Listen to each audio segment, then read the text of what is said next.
Good afternoon and welcome to the Hoosier Huddle podcast. I'm Sammy Jacobs. Along with me is T.J. Inman and Matt Weaver, who looked pumped up for the Pacers game this evening. We're here to talk about Indiana football and recruiting, as always, with Matt of Pigs.com. Does a fantastic job covering recruiting, and it's been a hot start for Kurt Cignetti's Indiana Hoosiers on the recruiting trail. Their class it is just outside the top 25 for the 2025 class. If you want to feel old, they sit at 28th nationally in the 247 composite. And then they added another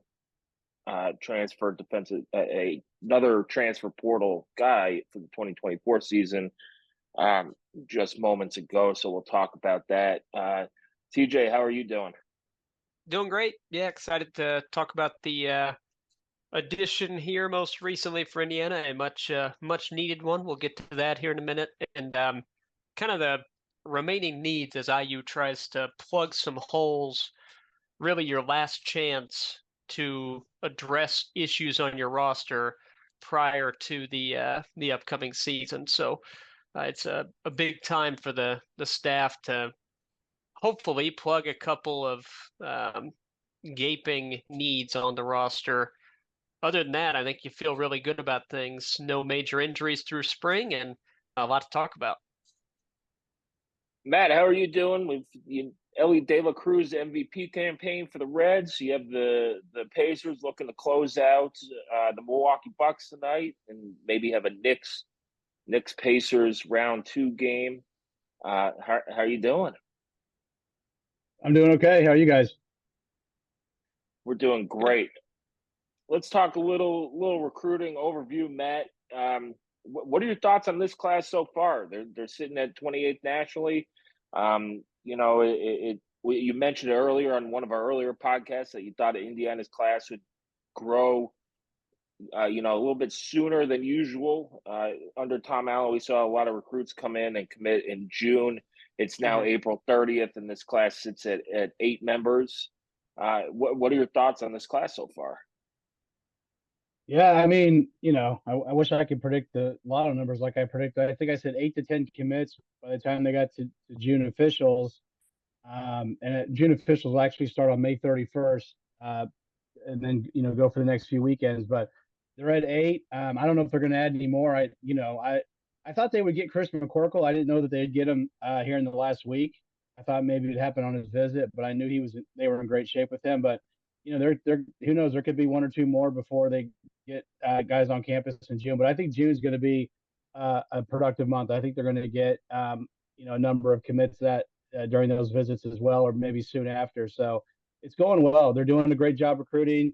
This staff is good at this. And it shows on the recruiting trail. And you always kind of wonder when you have kind of a hybrid staff of new guys and then guys that have worked together. Not that they won't click, but maybe it takes a little bit of time. They've hit the ground running in recruiting. The guys that obviously on the James Madison staff, did a good job there bringing in players, and then these new guys that are new to the core of coaches that Cignetti brought, they've done a really good job as well. So I think they're doing a good job. Now, obviously, it's April. It's still 8 months till guys sign. Just a little under 8 months until they'll sign. So coaches always say the biggest thing is you got to recruit your committed guys harder than the uncommitted guys. So they're going to try to keep these guys committed, and hopefully they will. But they're off to a great start. It does seem like they have, at least based on my perception, kind of landed their top targets in the secondary here early. Is that accurate to say? McCorkle, in particular, seemed like he was pretty high up on the priority list for the staff. Yeah, I would agree. And what I would say from what I've heard from talking to some of the people in the program, if they're taking commits now, these are guys that are high up. Because I've been told Cignetti is somewhat picky, choosy, whatever words you want to use, about who he takes early on. And in some cases, he may wait to see senior film, even though there may be a guy that a lot of people would expect them to take. I don't. I'm not saying there's anybody offhand I know, but if they're taking commits now, then you pretty rest assured that these are guys that they really, really wanted, and they really, really like. So yeah, I would say right now they're getting. It may not be the number one guy on their board, but it's in the top group, and high enough up that they feel very comfortable taking an early commit from him. Matt, let's go through some of these guys who have committed recently, starting with Travaris Daniels, linebacker out of Fort Lauderdale in Florida. St. Thomas Aquinas is is a big time program down there. What does he bring to this class as a 3-star linebacker? Yeah, he's kind of been kind of a hybrid guy, been kind of a safety. But they see him playing that outside linebacker spot. The old staff called it the stinger. I think they just call it maybe the weak side backer. I'm not sure they have really a name for that position, but that kind of outside, a guy who will be good in space. Maybe you can use him, you can maybe blitz him some off the edge, but an athletic guy, like I said, played DB. I think he's listed at 6'1", 200 on our site. I think he's actually closer to 210. So he's already starting to get into that linebacker size, but obviously a tremendous program, as you mentioned, down there. St. Thomas Aquinas is fantastic. They're always really good. So, I mean, he's used to, and he's going against other really good programs. So, this is a guy that it's hard for freshmen to come in and play, but a guy like this, it wouldn't be shocking if he's coming in and he pushes for playing time right away because, the competition he's gone up against. And also, I mean, that position, not that it's easy to play linebacker, but that's the position where, if you're okay size wise, you can probably adapt pretty quickly to playing that at the high college level. But he's a good get, and it's a guy that they really, really like. I think he's already made 2 visits, and he'll be coming back, I believe, for an official. Yeah, so he's been up here at least a couple times. Built a great relationship. I think the biggest thing with him was getting mom on board with the distance from home, and so obviously they were able to do that. Well, they do have direct flights from Fort Lauderdale to Indianapolis on Southwest. That's a very popular flight, and hopefully they can get them up there. Next guy I want to talk about, Matt, is probably the most intriguing guy of the class in Blake Thury.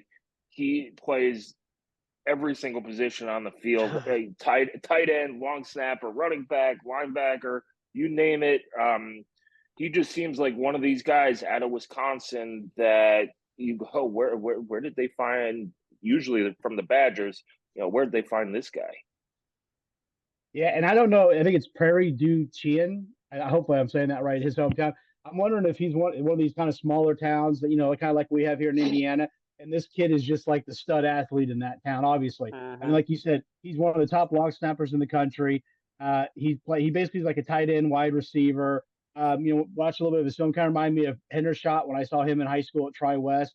Splitting out a lot. But I mean, a tremendous athlete. I think he plays like linebacker or edge there for his defense. I mean, this is a kid that's, he's once he focuses on one thing, it'll be interesting. He won't be a primary long snapper, I don't think, for them. But I can see him being a guy that they have as an emergency, or maybe he's your number 3 guy, just because it's tough to do both. But this is a guy that once he gets in, gets a little bit bigger, gets stronger. He could be a heck of a weapon at tight end, and we saw it in the spring game with Zach Horton. They throw the ball to their tight ends. Now they use them. Obviously, it's not. I don't think it's as big of a piece of their offense as it was with the previous staff, but it's still a big piece. And Horton's a guy that was all conference for him last year. So this is a guy that I think is kind of in that mold. Maybe not a huge 6'6", 250-pound guy, but a guy that fits what they're looking for at that position. Yeah, and then kind of touch on electrifying receiver LeBron Bond. Drawn comparisons just because it's easy.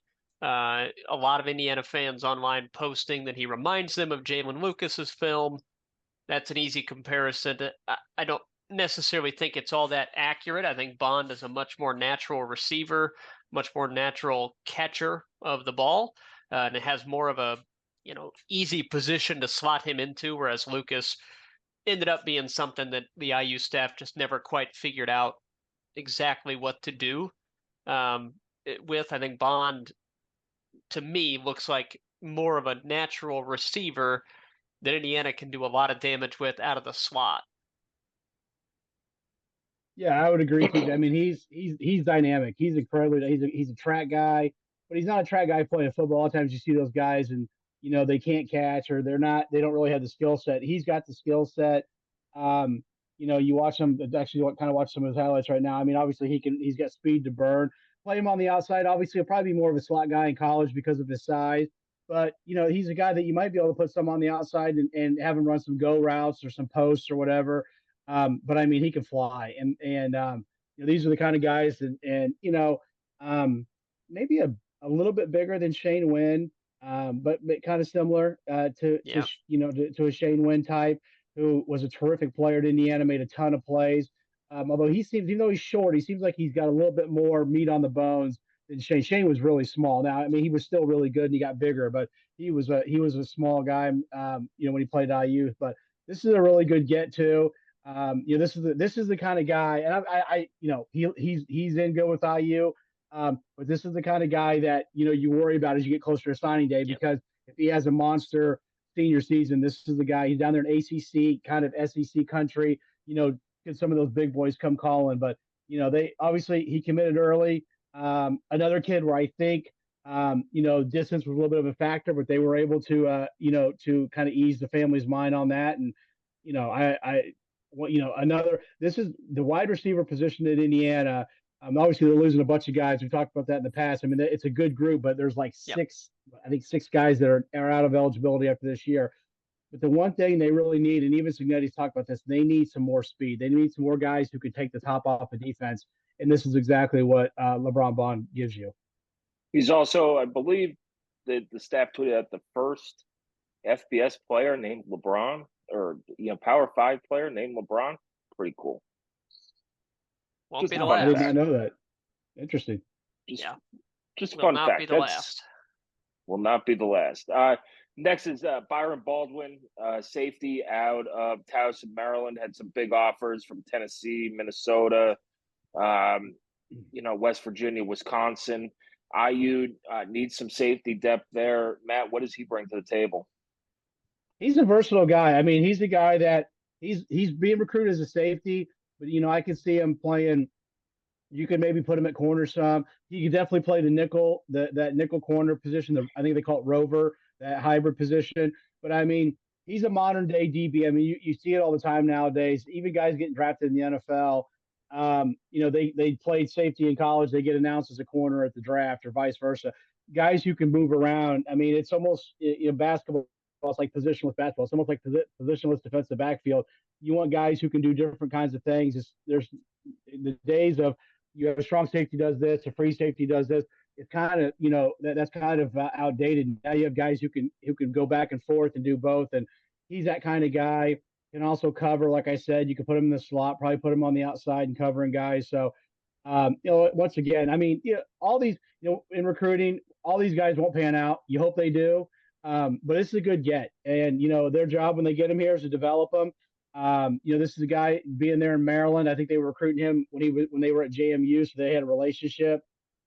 Coach Adams, obviously, I know he wasn't on the staff before, but he's done a good job recruiting, and this is another really athletic kid. Which obviously in college football you need those kind of guys on the back end who can, erase mistakes when they happen. Yeah. So the staff has to juggle, recruiting your commits, recruiting guys you're trying to get to commit, and filling out your roster in the portal. Plus, trying to make sure that you keep the guys that are on your roster. A ton to juggle for them. We will ask you to do the same. Kobe Minor leaving some depth concerns at defensive back. And obviously, defensive line is the issue that's on everybody's mind for Indiana, particularly on the interior of the line.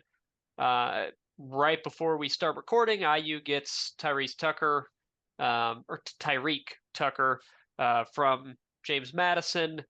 Kind of talk about that addition. I think a big thing is he's got multiple years of eligibility left, so that's a nice addition to get him. What else do you think IU's trying to get done numbers wise on defensive line, and then kind of take a peek at the defensive backfield as well. Uh, it's getting close to the end here for guys to enter the portal, and your options are going to start running out quick. Yeah, for undergrads it's today. For graduate guys, it's tomorrow. They got Tyree Tucker. Once he went in and started talking to some people, I felt pretty confident that he was going to end up at Indiana. Obviously, it's great that you know him. You know what he can do. I think he started about 5 games. He was projected to be a starter there this year. He gives them depth. Knows the defense. Obviously, Coach Kuntz knows him as being his position coach. They're going to get at least one more, the plan is to take at least one more. Obviously, they're not going to take somebody just to take somebody. T.J. West is the guy they want. He was in this past weekend, the Kent State transfer, and who's absolutely blown up. And I'm not saying T.J. West doesn't deserve the attention, but it shows you the priority that schools are putting on D tackles when you see his offers. Yeah. And he's a good player. Don't get me wrong, but he was I think he was third team All MAC, which isn't bad. There's nothing wrong with that. But I mean, he's getting offers like he was first team All Big Ten, or any high major, and it just shows you the need for interior defensive linemen. I've heard the visit went really well. We'll see what happens. I know Michigan's after him. I think he's apparently maybe scheduled a visit there, but the hope is that visit doesn't happen, and that maybe he's getting close to decision mode. We'll see. I think we'll probably know more by the end of the week. But everything I've heard is that the visit went great. There is some confidence, but until it happens, let's be honest. Some of this is going to come down to money. I mean, that's what we're at. Some of this is going to be about NIL dollars. And then obviously once if you can get equal with everybody else, then it becomes more of a traditional recruitment. Who does he like the best, and where does he see there's playing time to be had at Indiana? We've talked about this. You've got Carpenter, who will be back, Marcus Burris, and a whole bunch of question marks. You know what I mean? So now Tyreek Tucker gives you some depth, but CJ West is a guy that can step in. And then one thing about D tackle, not so much about starting. People always ask who thinks will be the starters at D tackle. I always tell them I watch more who's on the field with 2 minutes to go in the fourth quarter when they have a 3-point lead or a 2-point whatever, and you got to get a stop. Who does the defensive coaches trust to put out there? At D tackle, you're going to rotate guys. So to me, it's who starts, who doesn't. It's not as big of a deal. Who gets the snaps when it matters, and this is a guy that can come in and really, really help you and be a force in your defensive line. Hopefully, they can get them. There's some other guys I've mentioned to talk to. Latrell Jean is an old name. It's actually kind of cool to touch base with Latrell again. He's from South Florida. I almost came to IU 5 years ago, whatever it was. He's at FAU. He could be a possibility, and he may be anyways. I know they'd like to maybe take a third D lineman that could kind of do like a Vincent Sneed, play D end and maybe slide inside at times. A guy kind of like that. Andre Carter, a guy who can. I'm not saying he'd be Andre Carter, but kind of like that kind of a guy. Latrell might be a guy who could do that, who could kind of give you a little bit of both. So I think they're looking for one more for sure, and then another guy who could be a little bit of a hybrid. So those are kind of the top names right now. We'll see where things go. But if they can get C.J. West and you add him to Tyreek Tucker, all of a sudden your defensive tackle rotation is looking a whole lot better. Yeah, let's talk one more high school guy coming in, Matt, and it's Chris McCorkle, 4-star, is rated in the top 247 with 247 Sports. IU beat out Florida and Florida State for the Sarasota native. How'd they land Chris McCorkle? Well, this is another guy. They had a good, and like I said earlier, I'm not shocked that he committed. A little surprised on the timing, just because I thought he might wait till his visit. But I knew they were in great shape. I mean, I've messaged with Chris some over time, and I know he really liked Indiana. He was up. I think he was up. I want to say for junior day, but I could. There's so many visitors. I could have that wrong. But he's the kind of corner you want: long, athletic. He's got to get a little bit bigger. I think we have him at 172. He's probably actually bigger than that, but he needs to add some mass to his frame. But it has all the ability. I mean, like I said, the length, the athleticism, and all that kind of stuff. The feet to play the position. This is a big time get. I mean, this is a really good get. 4-star corner from down in Florida.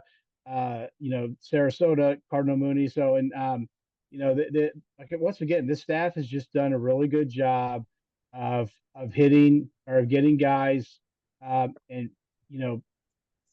targeting, getting their board in order, targeting those guys, and so you're not going to get all of them. Bill Self said if you hear yes more than no in recruiting, then you're recruiting the wrong guys. And I'm sure they've heard no just as much as they've heard yes, but the key is can you get enough yeses so that you get enough of the guys that you want? And I think so far they've obviously done that, and hopefully that'll carry over to June. I think June could be an exciting month for football recruiting for IU. I think there's going to be some guys who are going to jump on board and get this class. I mean, I wouldn't be shocked if they're I think this class will have around 18 to 20, maybe 21 high school kids. I wouldn't be shocked if they're 2/3, 3/4 of the way there coming out of June. I think there'll be a number of commits in that month. We'll see if I'm right. Again, I'm not right very often, but even a broken clock's right twice, isn't that what they say? So we'll see. We'll see if I'm right again. But I think they're going to do well in June. I think they're going to get a number of guys jumping on board during those visits. Yeah, I think Steve Wilfong said McCorkle had 9 interceptions his junior year and 15 pass breakups, which begs the question of what are these offensive coordinators of Florida doing throwing to his side of the field if he has 9 interceptions? This year may go down quite a bit. It may be like one interception and a couple because nobody's going to throw at him. Yeah. I mean, no, which is probably he's a heck of a target. He's a heck of a prospect. Matt, let's talk. How many defensive backs do you think the staff would like to add now that Kobe Minor is in the portal? You add Sedarius Doss from Austin Peay, so that's one. How many additional secondary players do you think this staff is looking to add? Would it be a couple or just one more corner? I guess part of that depends on their confidence level with the young, unproven players. With how quickly do you feel like guys that haven't played a lot can help you out?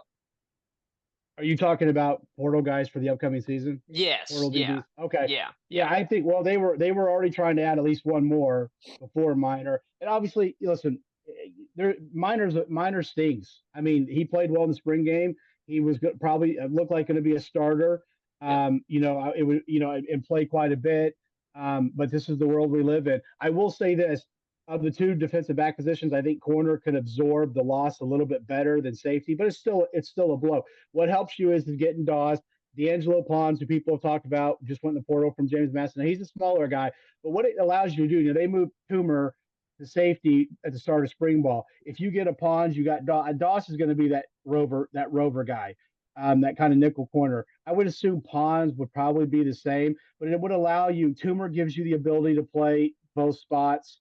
But they're still they had DJ Warnell in from Arizona. I haven't heard a bunch about how that visit went, but he was in this past weekend. He's a safety. But to me, getting guys getting safeties who can give you the ability to move guys around. Like I said, with Toomer, you can move him around. Asbury was the guy that's going to play. Was probably going to be kind of more of a rover. Maybe you can move him into more of a safety role. But you just need to add another guy. I mean, like I said, they were going to try to get at least one more. Do they add 2? I wouldn't be shocked by it. I mean, my gut says they'll try to add 2, because I feel good about when you look at I'm looking at the roster. Jameer Johnson, he was banged up, but I think he can be a quality player. JoJo Johnson's an interesting one. He came in so late. I think he was kind of just trying to keep his head above water all last year. He was banged up in the spring, but he's a guy that has ability. I mean, obviously went to Notre Dame. Jamari Sharp's another one, but I think losing Minor, you knew what you had in Minor. He was the one corner that had a track record last year at least. The other guys were kind of hit or miss just because they were banged up or whatever, or young or whatever. So, it would be nice to get a guy, I don't know if you're going to get a guy who's got the same kind of experience, but a guy who's at least played that you feel like you can trust a little bit. But I think, TJ, I know we kind of talk around your question. I think 2 would be my guess. 1 for sure. I'll be shocked if they don't take another DB. And I think, and I know there's interest in Pons, and there was interest in him before Minor went in the portal. So I think it's one of those things where they knew him. He was good at JMU. He is a little bit small, but you know what? I think there's ways to kind of cover that up and hide it. If you can play the ball, you can play the ball. So Yep. I would say a corner like Pons possibly, and then a safety type. How many scholarships does IU have open now? Well, I haven't put Tucker on right. If my numbers are right with Tucker, well, actually, I might actually have him already on here. I think they have 7 left. I think they're Seven at left. 70 or 8 left. I'm sorry. I think they're, yeah. I think I have them with 77. Um, which is, I figured they would lose some and they get down. I didn't think they get down to 77. I thought like 80, 81, maybe 79. But then again, I'm not, even minor doesn't surprise me. My guess is somebody pried him loose with promises of a big pile of money. It's just the way. This is where we're at, guys. I'm not a big fan of it, but it's at the same time, it's hard for me. If I was 22 years old and somebody said they were going to give me a bunch of money, it'd be hard to say no to it. You know what I mean? It just would. So, like I said, I don't love it, but I was texting with the coach and I mentioned something about the NIL and how I wasn't a big fan of it, and his response was adapt or die. And that's the right attitude to take. That's their attitude right now. I'm sure coaches don't love it, but you either adapt or you die. And so that's what they're trying How to do. it, They're trying to adapt to these rules. and it looks like the rules are going to be changing here shortly with revenue sharing and all that Sure. stuff, and it's going faster than we could keep up. But Matt, basketball has been spending NIL money like it's going out of style.